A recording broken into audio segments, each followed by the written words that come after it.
খুশি হয়েছো তো না? হ্যাঁ, আলহামদুলিল্লাহ। তুমি এর আগে কোথাও চিকিৎসা করাইছিলে? জি না, আমি আর চিকিৎসা করিনি। এতে এক তারিখে খাইছিলাম, বড়ি দিয়েছিল আমারে হোমিওপ্যাথি ওষুধ আর কি, বোতলে করে ছোট ছোট বুড়া বুড়া বড়ি তাহলে দিয়েছিল। একবার ওষুধ দিছিলাম, এই যে একবারই ওষুধ দিছিলাম 23 তারিখে, জি 23, 4, 26 একবারই ওষুধ দিছিলাম। সোডিয়াম ক্লোরাইড 1, 2, 3, 4 চারটা দিছিলাম। ওষুধ শেষ হয়েছে এক সপ্তাহ আগে। তো তুমি বলছো যে 100 ভাগের মধ্যে 50 ভাগ ভালো। তুমি খুশি হয়েছো? হ্যাঁ, ওরে আমি বলছিলাম যে তুমি ওষুধ খাও না কেন, ঠিক না? বলছিলাম না তুমি ওষুধ খাও না কেন? অসুস্থতা থাকলে ওষুধ খাইতে হয় না? তোমার পেনফুল কি ছিল? পায়ের নিচে ছিল? প্যান। মানে তোমার পায়ের নিচে একটা ছিল না, কর্ন ছিল না, জি শক্ত? জি ওইটা কমছে? এটাও দেখাও, এখন দেখাও। এটা তো আমি নিজেই আশা করতে পারি নাই যে এত তাড়াতাড়ি রেজাল্ট পাবো আমি। আলহামদুলিল্লাহ। পায়ের নিচে কি অবস্থা ছিল, তো এর মধ্যে তুমি 100 ভাগের মধ্যে 50 ভাগ ভালো। জি আলহামদুলিল্লাহ। এখন হোমিওপ্যাথিকে কি অস্বীকার করার মতো কিছু আছে? না না, আমি এটা এমনি বিশ্বাস করি না, না। না, কাজটা করে একটু আস্তে আস্তে আর কি। এমনি দেখ এটা ভুল, কাজ ধীরে করে না। আমরা ওষুধ নির্বাচন সঠিক করতে পারি না, যার কারণে কাজ ধীরে করে। যে তোমার ক্ষেত্রে তার প্রমাণ দেখো, একবার ওষুধ দিছে, এই যে একবার ওষুধ 23 তারিখে সোডিয়াম ক্লোরাইড 1, 2, 3, 4। এই জন্য তো বলে treat the patient not the disease. এর গুরুত্বটা কি? এর গুরুত্ব সবাই বুঝবে না। হোমিওপ্যাথিকে মানে হোমিওপ্যাথির যে কতটা গুরুত্ব, আর হোমিওপ্যাথি যেখানে অ্যালোপ্যাথি এখানে কিছুই করতে পারতো না।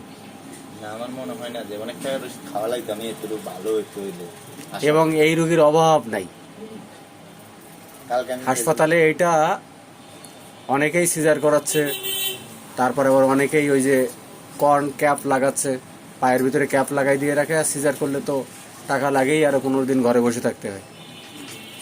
একবারে কোনো নিশ্চিতই নাই। তুমি লবণ বেশি খাইতে আমি হাইলাইট করছিলাম, আর তোমার রাগ সান্ত্বনা দিলে রাগ আরও বেড়ে যেত। এই শুধু দুইটা সিমটমকে আমি মানে গুরুত্ব দিয়ে এই তোমার আমি নেট্রামিউর দিছি। আমি একবার লবণ এখন খাই না মোট ব্যাস, কথা। দেখছো, বলছিলাম না? তাহলে তোমরা গুরুত্ব দাও, গুরুত্ব দিলে চিকিৎসা পাবা ইনশাল্লাহ।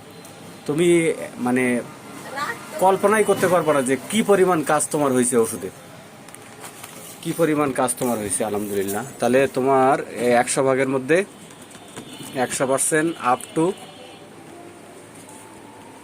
50% ভালো। আমিও খুব খুশি হয়েছি তোমার এই রেজাল্টের উপরে। হোমিওপ্যাথিকে আসলে অনেকেই খুব ছোট করে দেখে, যে এত বড় ডাক্তার দেখাই আসলাম, এত লক্ষ লক্ষ টাকা ভেঙে আসলাম, এখন হোমিওপ্যাথিতে কি কাজ হবে?